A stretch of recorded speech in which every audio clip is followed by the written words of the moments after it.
De paz, amados.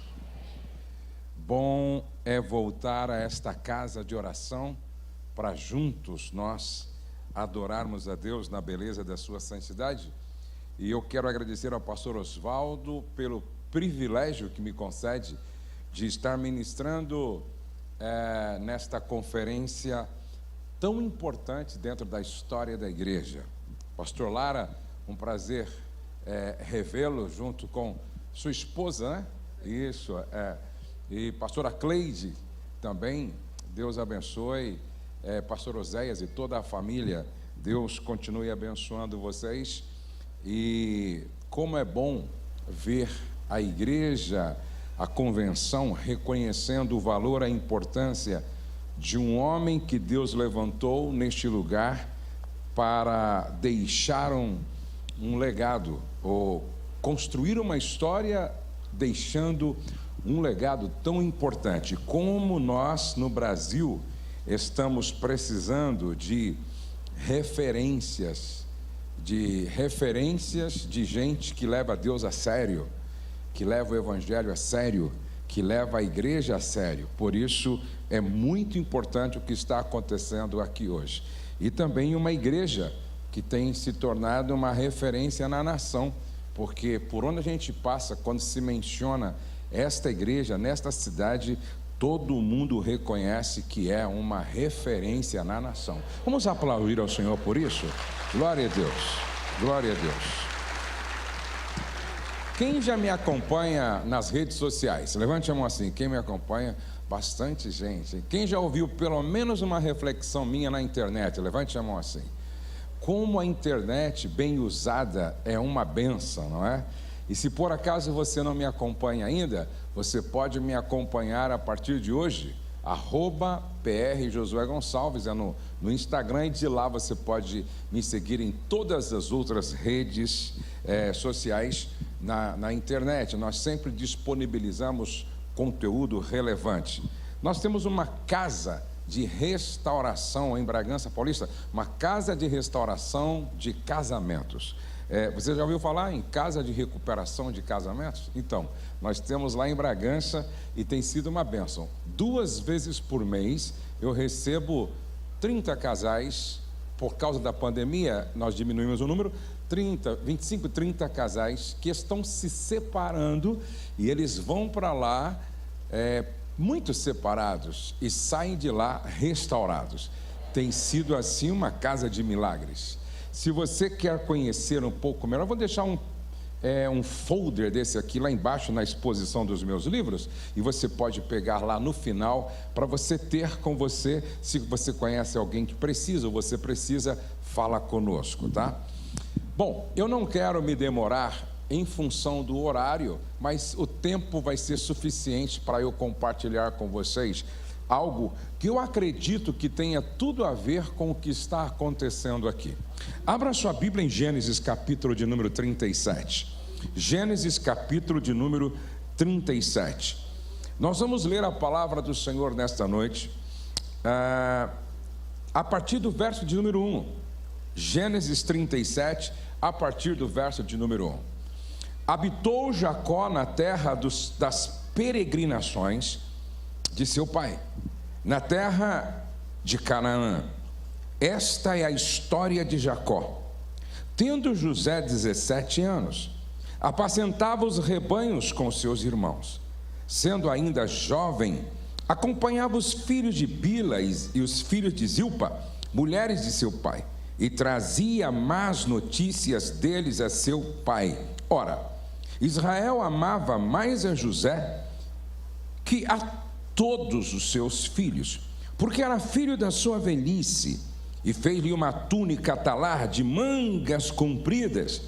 Vendo, pois, seus irmãos que o pai o amava mais que a todos os outros filhos, odiaram-no e já não lhe podiam falar pacificamente. Teve José um sonho. Repete comigo. Teve José um sonho. Quando eu olho para esta igreja, nós poderíamos dizer: teve Osvaldo um sonho. Não é verdade? Teve Osvaldo um sonho. Teve José um sonho, e o relatou a seus irmãos. Por isso o odiaram ainda mais. Deixa a Bíblia aberta aí. Você tem que entender isso de uma vez por todas. Toda pessoa que sonha grande vai sofrer com a mediocridade daqueles que sonham pequeno. Vai sofrer com a incompreensão daqueles que sonham pequeno. Vai sofrer com a inveja daqueles que, porque têm uma mente pequena, são incapazes de sonhar grande. E é interessante que quem odeia José por causa do seu sonho grande, não são os de fora, são os de dentro. E aí o texto continua: por isso lhes disse: rogo-vos, ouvi este sonho que tive. Atávamos feixes no campo, e eis que o meu feixe se levantou e ficou em pé, e os vossos feixes o rodeavam e se inclinavam perante o meu. Então lhe disseram seus irmãos: reinarás com efeito sobre nós, e sobre nós dominarás realmente? E com isso tanto mais o odiavam por causa dos seus sonhos e de suas palavras. Quem aqui quer ter uma mente fértil para sonhar os sonhos grandes, inspirados no coração de Deus? Levante a mão assim, por favor. Você está preparado? Quanto maior for o seu sonho, maior será o preço a ser pago. Presta atenção. Quanto maior for o seu sonho, maior será o preço a ser pago. Querem ver uma coisa? Qual desde a eternidade passada foi o sonho de Deus? Qual foi o sonho de Deus desde a eternidade passada? Ter uma família com milhões de filhos parecidos com Jesus. Este sempre foi o grande sonho de Deus: ter uma família com milhões de filhos parecidos com o primogênito Jesus. Quanto custou este sonho de Deus? A entrega do seu único filho, Jesus. Ou seja, não tem como sonhar grande pagando um preço pequeno. Um sonho grande sempre vai exigir um preço alto. Ou vocês pensam que o pastor Oswaldo chegou até aqui sem pagar um alto preço? Ou vocês pensam que esta grande obra, em todos os aspectos, seja pensando no aspecto de estrutura física, ou pensando no aspecto da igreja como um organismo vivo, custou pouco?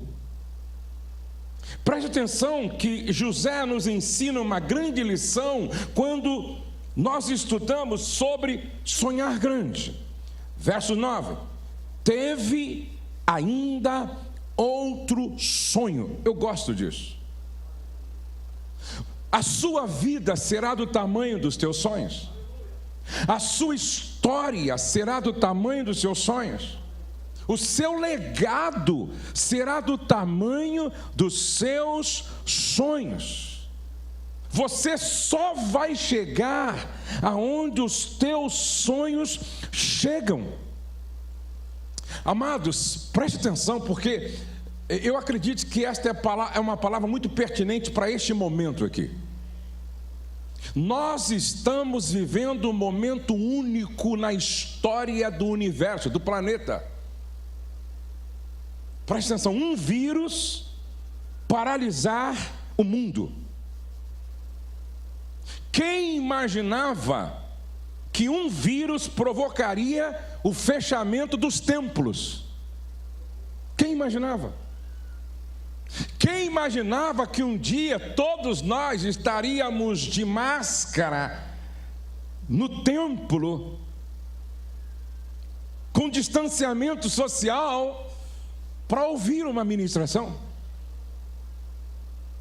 Esse é um tempo de grandes desafios. Por isso, escute o que eu estou dizendo. Este não é um tempo para gente que pensa pequeno. Esse não é um tempo para pessoas que desistem com facilidade. Esse não é um tempo para medrosos e covardes. Este não é um tempo para uma igreja que prega uma verdade, mas não consegue viver e praticar a verdade que prega. Esse é um tempo para gente que tem a estirpe de José, capaz de sonhar um sonho do tamanho do Deus que ele serve. Ou seja, proporcional ao tamanho do Deus que ele serve. E eu gosto quando eu leio: e teve José um sonho, e foi grande. Depois teve José outro sonho. E que sonho é esse? Ele sonhou assim, olha. Ele sonhei também que o sol, a lua e 11 estrelas se inclinavam perante mim. Contando a seu pai e a seus irmãos, repreendeu o pai e lhe disse: que sonho é esse que tiveste, mano? Você ficou maluco? Que história é essa? Acaso viremos eu, tua mãe, teus irmãos a inclinar-nos perante ti em terra? Deus continua à procura de mentes como essa, capaz de sonhar os sonhos que já foram gerados no coração dele. Esse não é um tempo para quem sonha pequeno. Esse não é um tempo para quem pensa pequeno.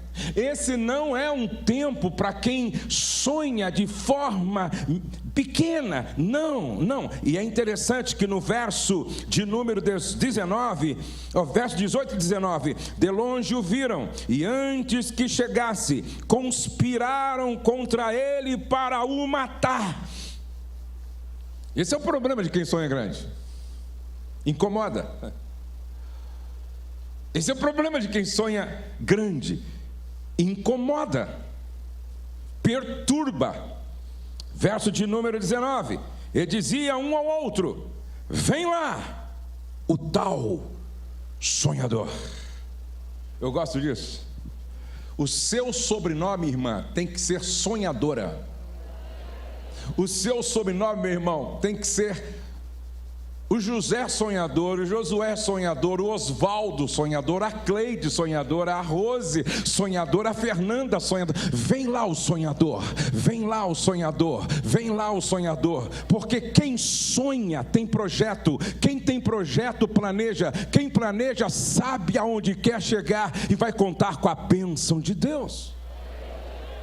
Você precisa sonhar, e sonhar grande. Pastor, mas por que eu estou proibido de sonhar pequeno? Porque você é filho ou filha do rei. Você é filho do Senhor dos exércitos. Você é filho de Deus, e o Deus que criou todas as coisas a partir do nada. O Deus que a partir do nada disse: haja e ouve, haja e ouve, haja e ouve. Quem serve, quem é filho de um Deus onipotente, onisciente, onipresente, criador do universo, não pode sonhar pequeno. Não pode sonhar pequeno. Sonha grande, porque o teu pai é o Deus do impossível. Sonha grande, porque o teu pai é o Deus do impossível. Eu fico preocupado com alguns irmãos que até para orar sonham pequeno. Senhor, me dá um terreninho para eu fazer uma casinha com uma garaginha, para eu colocar um poisézinho Abençoa minha igrejinha. Ô, Jesusinho, que visãozinha desgraçadinha.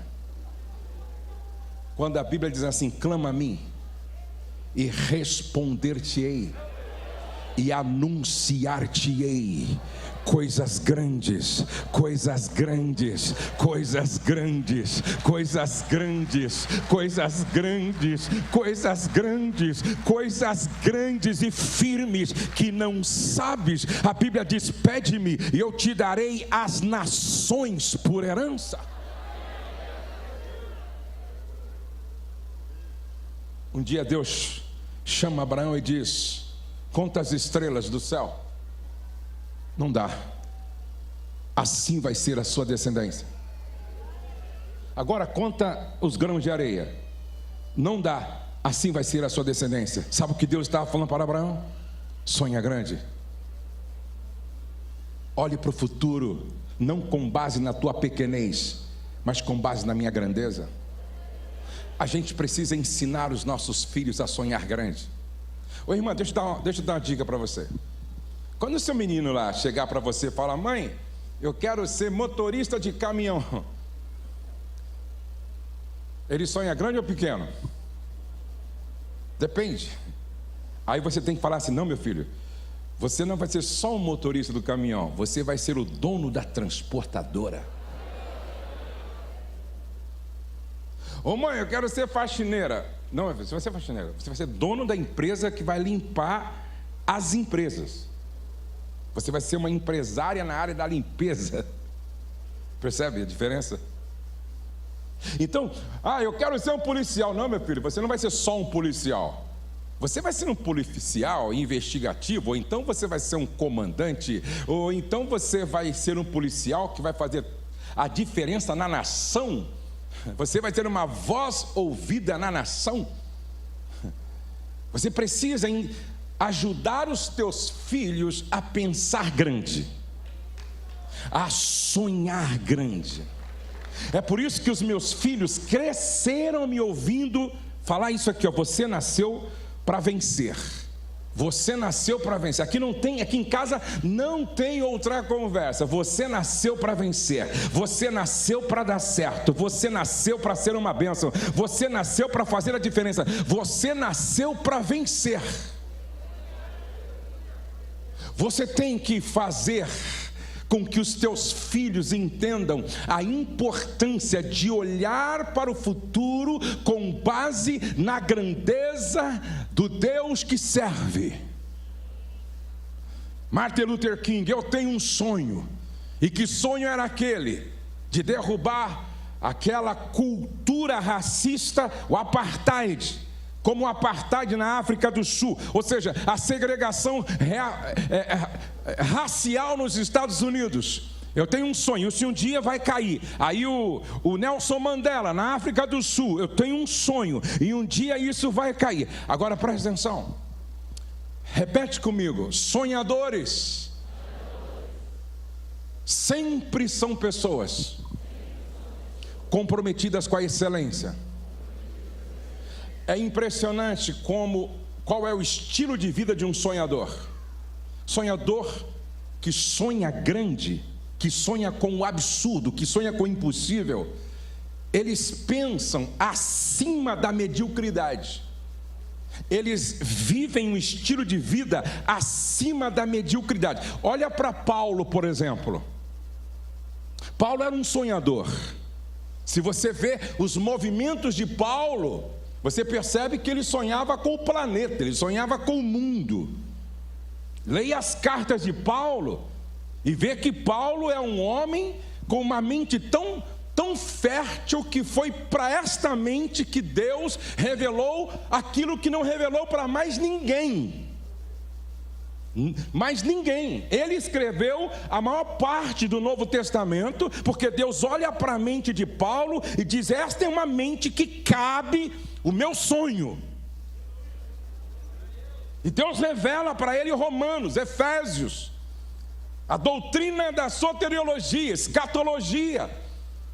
revela coisas para ele que ele disse que não dava para contar para a gente. E esse Paulo, a semelhança de Nelson Mandela, a semelhança de Martin Luther King, a semelhança de Madre Teresa de Calcutá, eram pessoas com estilo de vida de sonhadores. Deixa eu explicar melhor o que eu estou dizendo. José, olhando para a família dele, tinha tudo para dar errado. Ô famíliazinha estragada.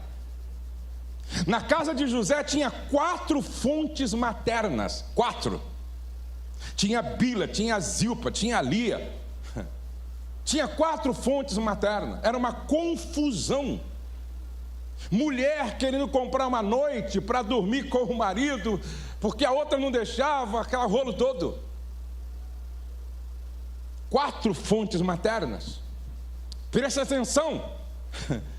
Os próprios irmãos de José, um dia, jogaram ele num poço, e a intenção era matá-lo. Rubens intervém, diz não, aí então, vamos vender esse cara. Venderam o irmão como escravo, colocaram cadeias, jogaram ele dentro lá de uma carroça, que ia lá para o Egito, venderam o irmão.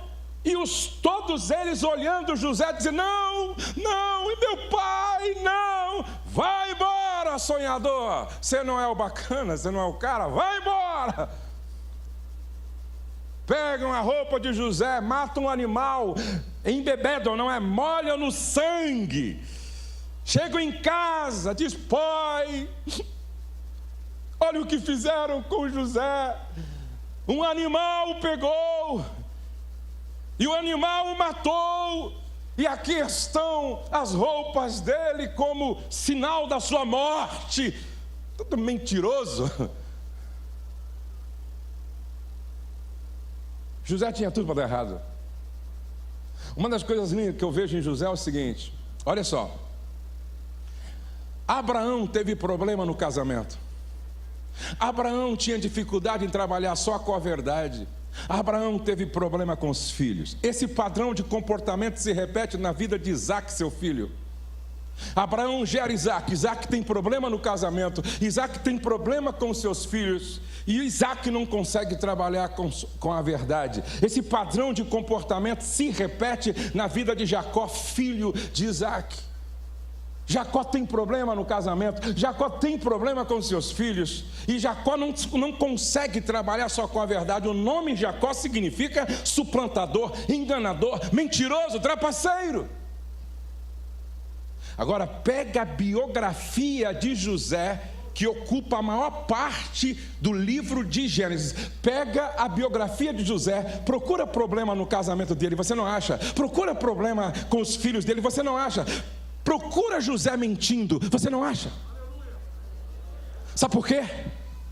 Porque sonhadores não admitem reproduzir comportamentos errados.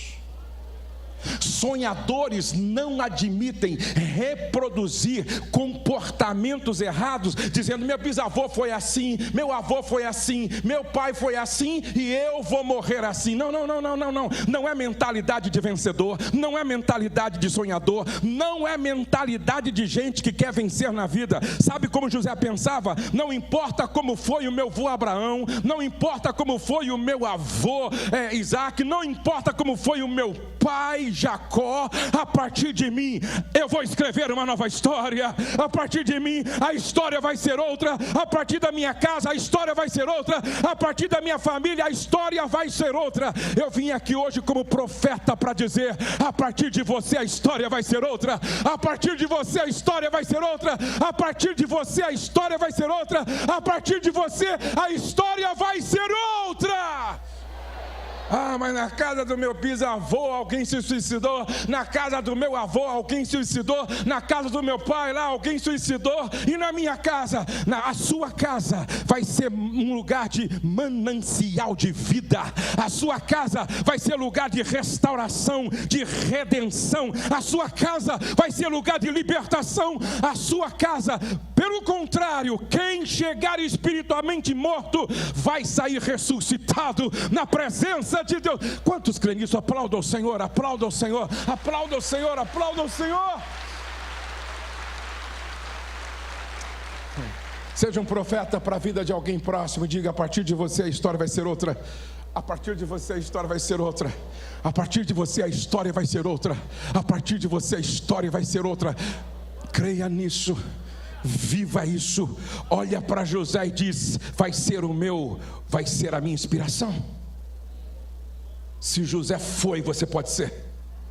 Se José venceu, você pode vencer, porque o Deus de José é o seu Deus. O Deus de José é o seu Deus. Preste atenção. Repete comigo: sonhadores vivem um estilo de vida acima da mediocridade.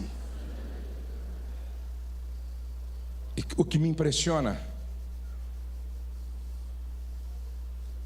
é que quando José chega na casa de Potifar, como escravo, ele foi comprado, ele estava lá no mercado de escravo, acorrentado, aí chegou Potifar, é que nem animal mesmo, vamos ver o dente dele, vamos ver a orelha dele, aí levanta o braço, vamos ver atrás, pelado, na frente, vamos ver se é sadio, se é saudável, quanto custa, X valor, é meu. E José vai para a casa de Potifar. E aí você fica perguntando: por que Deus permite? Há um mês atrás era o filho caçula, super protegido do papai. E agora ele é escravo, se vestindo de saco, comendo ração, dormindo no chão, sendo tratado como coisa, como algo e não como alguém, sem identidade, sem nome. É um escravo. Eu li um livro do T.D. Jakes esses dias, e eu aconselho você a ler. O livro chama Esmagado. Muitas vezes Deus permite que nós sejamos esmagados, porque é só esmagando a uva que se extrai dela o vinho. Presta atenção. É só esmagando a uva que se extrai dela o vinho. Não tem outro jeito. Deus estava esmagando José para extrair dele o melhor, para o louvor e glória do seu nome. Escute, há uma grande diferença quando estamos sendo enterrados de quando estamos sendo plantados. Enterrar se enterra no cemitério. Deus não faz isso. Deus não te enterra, Deus te planta. Isso é poderoso. Agora escute aqui, por favor. Por que muitas vezes Deus permite que isso aconteça conosco? Nos tira da zona de conforto e nos leva para a casa do sofrimento, para nos libertar do complexo de filho mimado, para nos ensinar a servir, quando, como filho mimado, José nunca tinha servido ninguém. Ele é super protegido. Todos trabalham, menos eu. Olha a vestimenta que meu pai preparou para mim. Vocês não entendem que esta vestimenta colorida que o meu pai Jacó preparou para mim, quer dizer para todos que eu não preciso fazer o que os meus irmãos fazem, porque eu sou o caçula preferido e mimado do papai. José não sabia o que era servir. Aí Deus permite que ele vá para o Egito, passe pela casa de Potifar como escravo, preparando ele para liderar, mas antes de liderar, é preciso aprender a servir. Agora, uma coisa linda que você tem que aprender com José: José estava na casa de Potifar, José estava escravo, ele nunca teve mentalidade de escravo. José não era escravo, ele estava escravo. Isso faz toda a diferença, porque em não sendo escravo, estando escravo, na casa de Potifar, ele sempre teve postura de governador. José era o tipo do cara que não aceitava fazer mais ou menos, meia boca, provisório, de qualquer jeito. Não. José não era escravo, ele estava escravo. A mentalidade dele era de governador. Por isso ele era uma pessoa comprometido com a excelência. Quando a Bíblia diz assim, olha, e Deus era com ele, e tudo o que ele fazia, Deus prosperava, você pensa que era só a bênção de Deus sobre a vida dele e mais nada? Olhe para cá, Deus não tem compromisso de bênção com relaxados. Deus não tem compromisso de bênção com displicentes. Deus não tem compromisso de bênção com indisciplinados. Ah não, perde a hora, abençoado. Faz de qualquer jeito, abençoado. Não leva a sério a responsabilidade que lhe entregaram, abençoado. Não! José não era assim. Sabe como eu imagino José? Responsável. Tudo que pegava para fazer, dava de si o melhor. Não foi por acaso que de escravo, ele é promovido a escravo livre. E como escravo livre, ele é mordomo, e o patrão coloca nas mãos dele tudo o que ele tinha para ser administrado. Sabe por quê? Ele estava escravo, mas a mentalidade dele era de sonhador com o governo. Ou seja, a mentalidade dele era de governador. A pergunta que fica hoje é: que tipo de mentalidade é a sua? Qual é o seu padrão de pensamento? O seu comportamento é comportamento de um governador? Ou você não apenas está, mas é escravo? José nunca foi escravo. Aí alguém diz assim: pastor, mas como assim? Ele sabia o que significava os sonhos que ele teve? Preste atenção, gente. José era intérprete de sonhos. Quando o amigo dele teve um sonho na prisão, ele interpreta: você vai morrer enforcado, é o que o seu sonho diz. O padeiro, aí o copeiro sonha, ele diz: você vai voltar a servir Faraó como copeiro. Aí Faraó tem um sonho, ele vai e interpreta o sonho. Esse cara que interpretava o sonho de todo mundo não sabia interpretar o seu sonho. Ele sabia que o sonho dele apontava para um futuro profético. Eu sei aonde Deus quer me levar. Eu sei aonde Deus vai me colocar. Eu sei o que tem preparado para mim lá na frente. Eu não sei o caminho e nem conheço as provas pelas quais eu vou passar, mas eu sei o que está desenhado para mim no futuro. Por isso eu não posso pensar pequeno. Minha mentalidade não pode de ser escravo. A minha mentalidade não pode ser imbecil, pequena, medíocre. Eu preciso ter mentalidade de governador.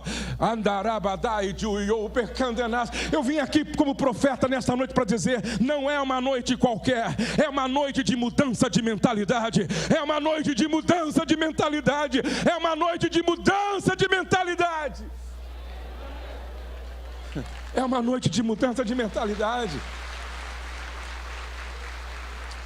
Quando eu cheguei aqui hoje e vi esses telões, eu disse para o pastor Oswaldo: ficou lindo.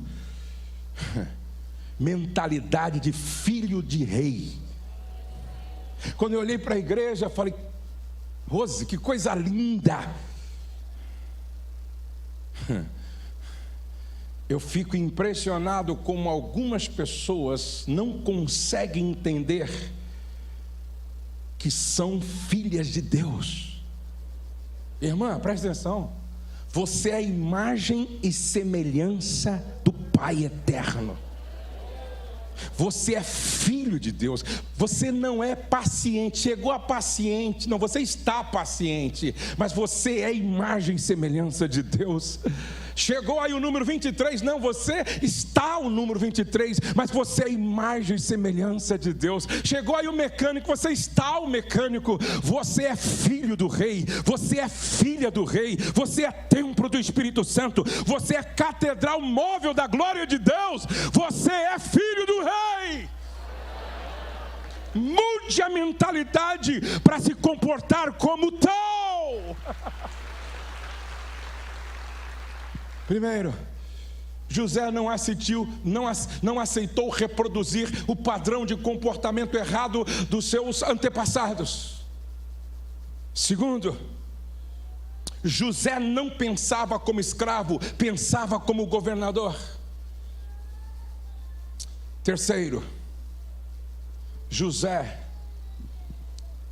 quando os irmãos vão ao Egito buscar comida, e ele faz todo aquele jogo, tentando despertar a consciência deles.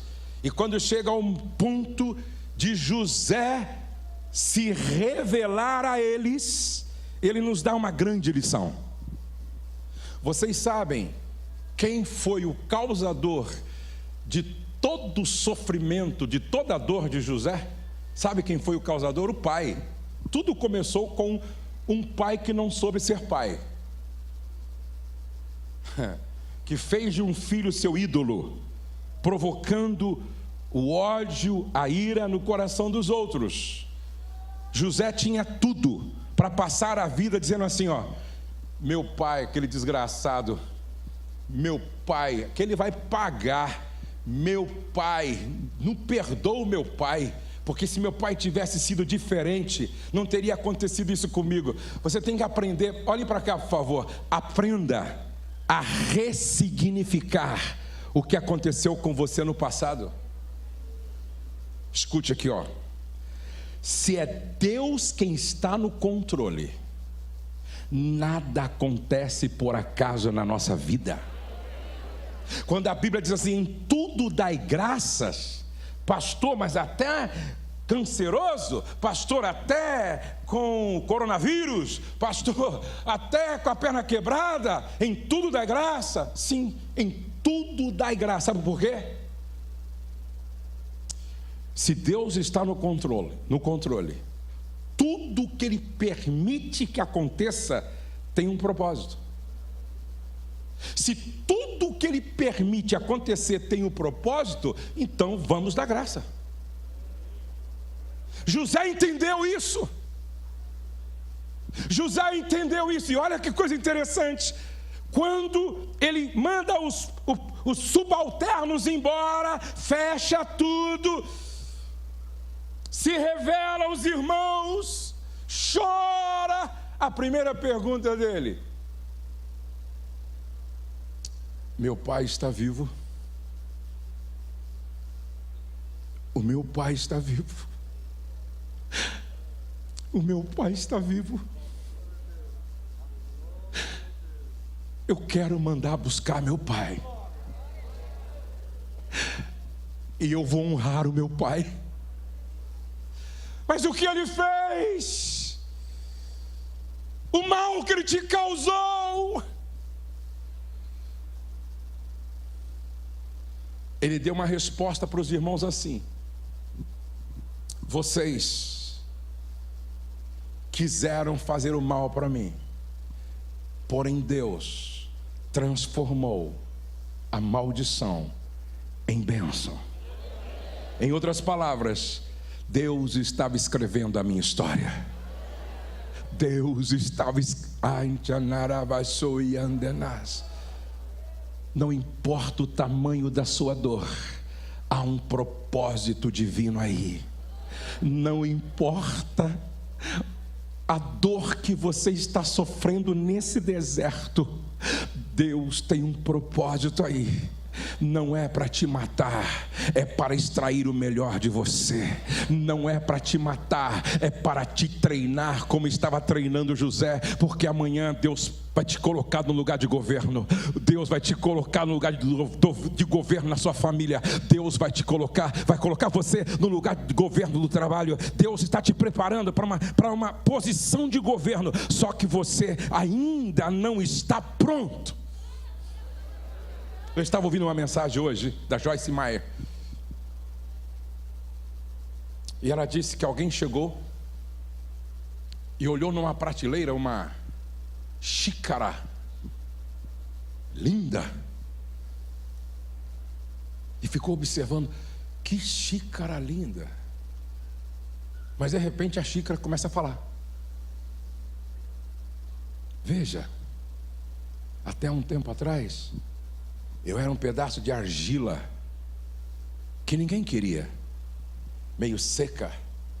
De repente alguém chegou, me pegou, jogou água e começou a me apertar. E eu, ai. E a pessoa me apertava, e me amassava. E eu, ai.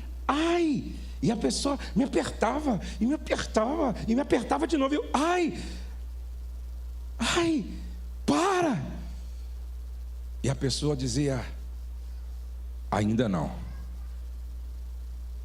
Aí a pessoa me colocou num aparelho que rodava assim, ó, e rodava, e eu fui rodando, e meio zonzo assim, sabe onde eu estava? Meio rodando. De repente, quando parou eu zonza, percebi que eu ganhei uma forma. E aí eu disse, agora me larga. E a pessoa me disse, ainda não. Quando eu pensei que tinha terminado, a pessoa me levou para o fogo e me colocou dentro de um fogo. E eu gritava, ai, eu não vou aguentar, tira daqui. E a pessoa calmamente dizia, ainda não. Aí me tirou. Aí começou a passar em mim assim uma tinta que ardia assim, me pintou, me melecou toda. E eu, meu Deus, para. E aí me sujou toda. E eu, para. E a pessoa calmamente dizia, ainda não. Aí pior, me levou para a segunda queima, colocou no fogo de novo. E eu, ai. E eu dizia, para. E a pessoa calmamente, ainda não. De repente, quando me tirou do fogo, e que eu me olhei no espelho, percebi que a minha beleza estava sendo admirada por todos. Talvez você está na primeira queima e Deus está dizendo, ainda não. Quem sabe você já está na segunda queima e o Espírito Santo dizendo, ainda não. Deus não brinca com a sua dor.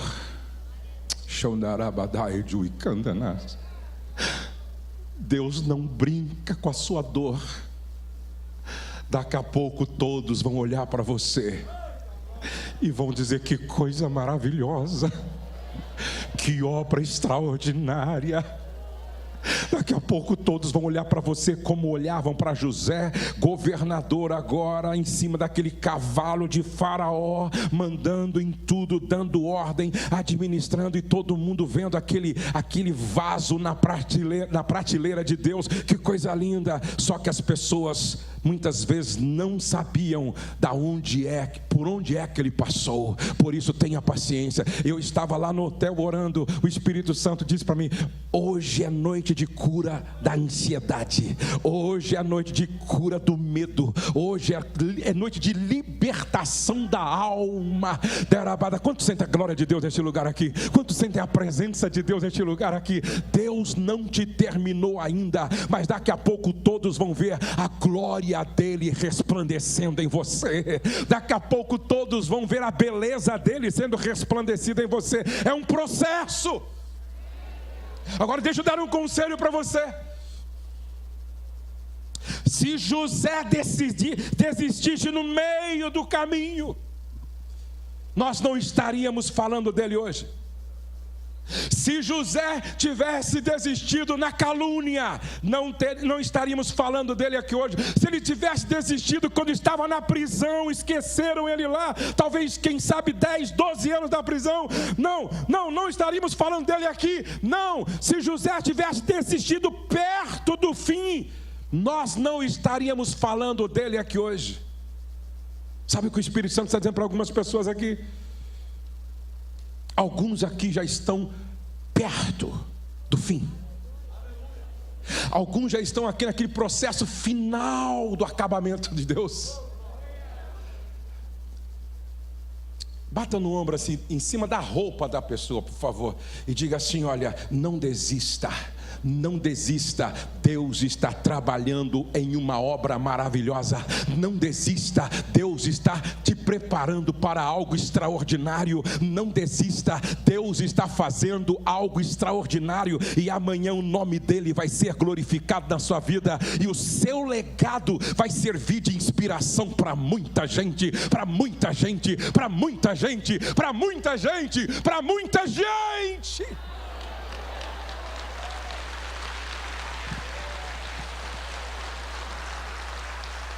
Amanhã eu continuo, e eu gostaria que você não perdesse por nada amanhã, porque é no último dia que Deus prepara o melhor vinho para a gente. Vamos estar de